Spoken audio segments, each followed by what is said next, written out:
किया ये सब? रणतुंगा!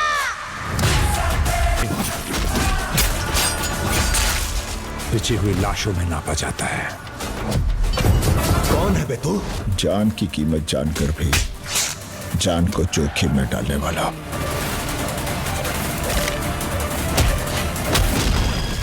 मैं जाट हूं।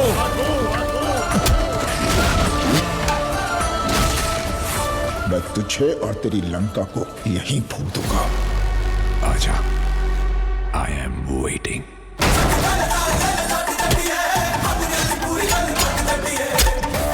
इस लंका में कदम रखने से भगवान भी डरता है।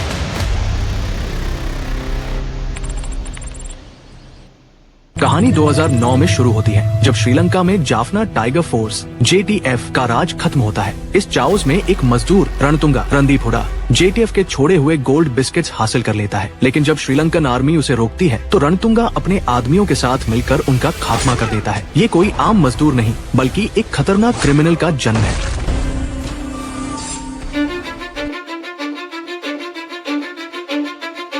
I don't give a fuck what you say.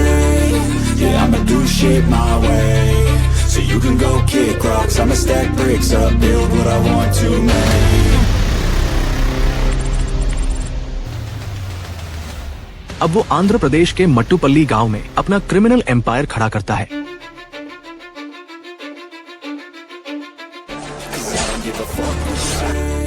Yeah, I'ma do shit my way. So you can go kick rocks, I'ma stack bricks up, build what I want to make. जहां वो अपनी वाइफ रेजिना और भाई सोमलू विनीत कुमार सिंह के साथ लोगों पर जुल्म ढाता है। ये फिल्म एनिमल और KGF के लेवल की वायलेंट है।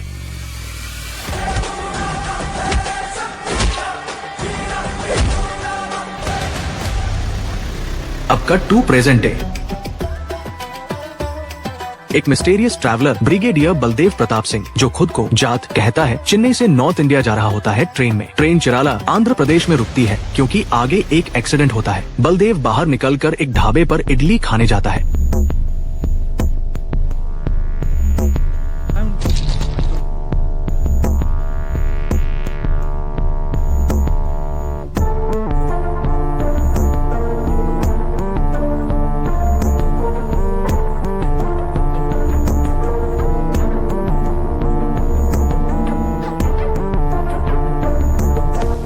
लेकिन वही रणतुंगा के गुंडों से उसकी टक्कर हो जाती है। एक गुंडा उसकी इडली गिरा देता है और बलदेव अपने पूरे सनी पाजी स्टाइल में बोलता है, सॉरी बोल।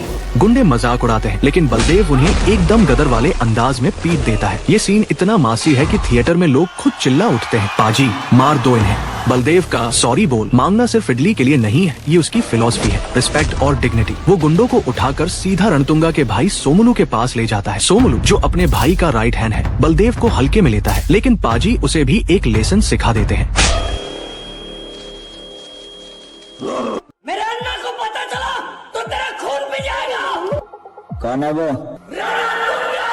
अब बात रणतुंगा तक जाती है। रणतुंगा जो अपने घर में एक राजा की तरह रहता है,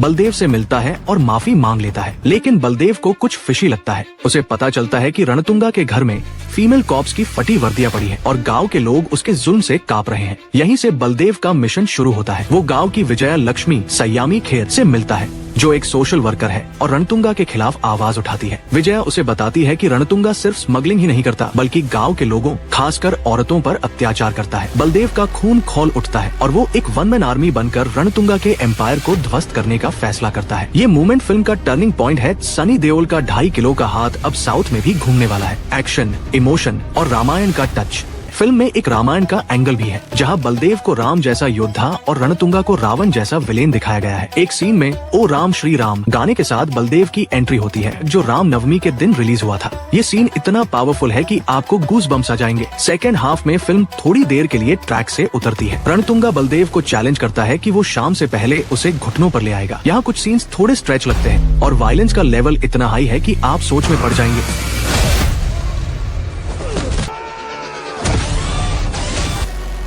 बलदेव और रणतुंगा का फाइनल शोडाउन एक कोस्टल क्लिफ पर होता है, जहां दोनों की फिलॉसफीज डर बनाम इज्जत एक दूसरे से टकराती है। बलदेव के पास्ट का एक बड़ा राज खुलता है। उसका कनेक्शन रणतुंगा के क्रिमिनल नेटवर्क से है, जो उसके परिवार के खात्मे से जुड़ा है। ये ट्विस्ट आपको शॉक कर देगा।